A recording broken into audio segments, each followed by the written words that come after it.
And good morning. Let's go out and scrape some paint on some old machine tools. And that's my idea of fun. Come on, let's go get on it. Heading on out here. It's going to warm up out here today. But I got a selection of scrapers. And they all got carbide on them, see? And this one here is pretty handy. That's kind of a shorty. I got shorter ones and stuff, but that's pretty good. This one here's pretty cool. I took a CNMG worn out insert and brazed it on there, then ground it, and it kind of got it at an angle. See? And you can get in the kind of tight areas. See?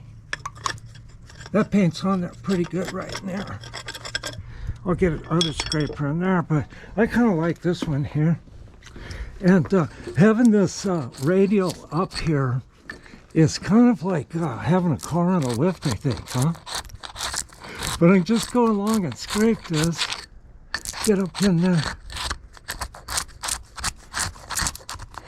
And it comes off pretty darn easy, really, see? It takes a little time.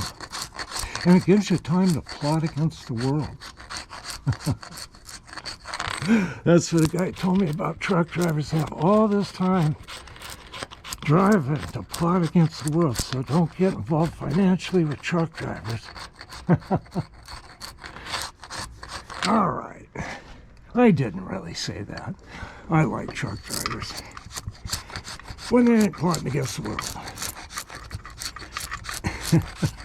But people, they scraping paint could be even more, you know, apt to plot. Get here thinking about things. All right. Yeah. Just kind of flakes off. I don't know what's with this white paint, but it had that workforce green on it. And I was just talking to a local guy about these machines, and we're kind of wondering where this group, we know they originated out of Hanford, but a group of machines ended up out there at the salvage yard or the recovery yard. See, the difference there is you call that guy when you want stuff hauled off.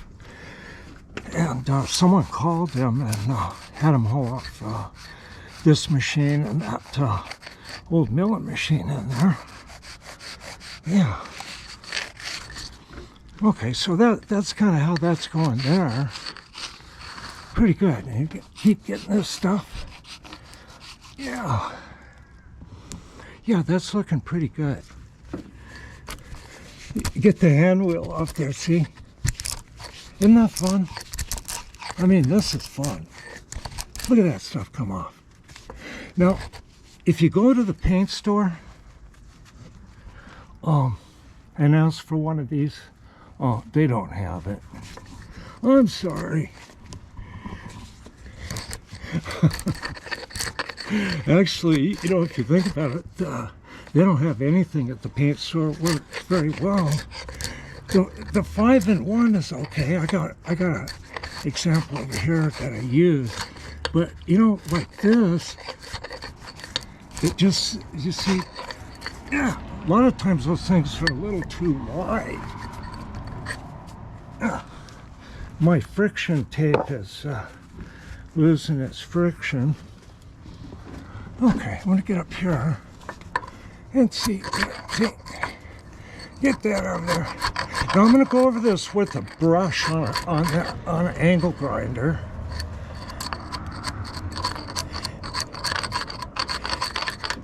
And once you kind of get it loose like this, I'm probably overdoing it. Kind of scratch it out a little bit, not a big deal. This machine kind of has that thick black coating that they used. You see, it's all over it. And I'll be able to take some real coarse sandpaper and smooth that out pretty good. And it's good on this machine. It's not oil soaked real bad. But They did the whole machine with that. Drink lots of water. I'll tell you what, it's getting hot. Yeah, you see, get in there. Oh, with paint. So you can use that to scrape this way. You can get all that stuff out.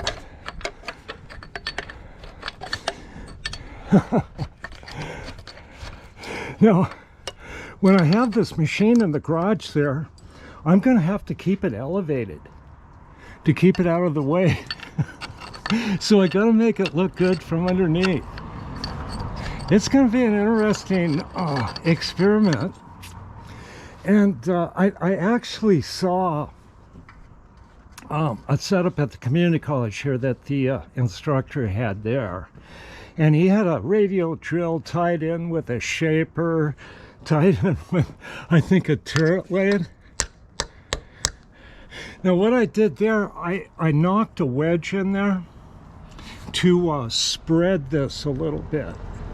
So when I broke it away from the rust, it wasn't hugging the column tight. And I've taken a micrometer to this column, and I can't find even a couple of tenths error in it. So they really went to quite some lengths to build this machine. I got another scraper here. I'm going to see if we can find it right here. Look at that. It's a pocket 5-in-1.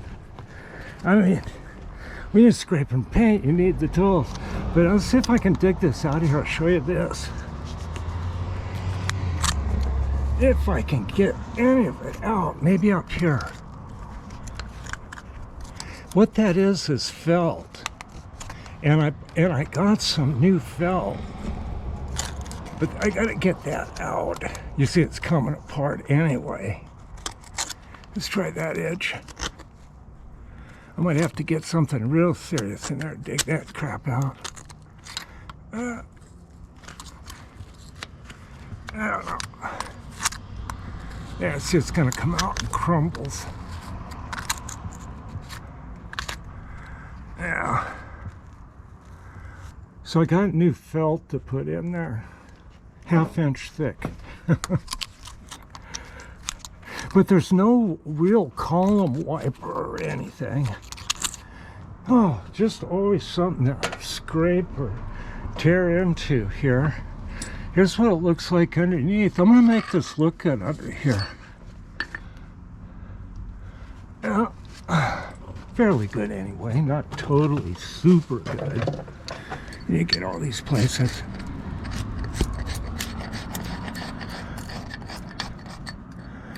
Yeah.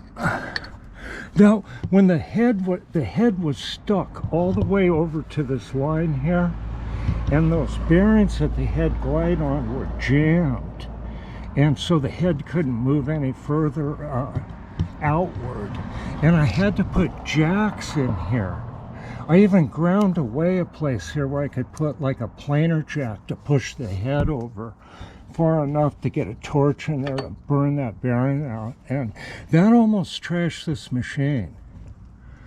I almost had to send it back. You know, that meant paying the recovery guy again. The recovery guy always wins, right? Hey, you know that machine I bought from you? Yeah, I go, well, you're going to have to recover it. Oh, that'll cost you a lot of money, all the cost and all that. Costs have gone up. I'm in the wrong business, yeah. You see, the paint comes off pretty nicely. It really does. And we've been doing this just maybe 8 minutes, if I can read this right. And I've actually got quite a bit of paint off this. And,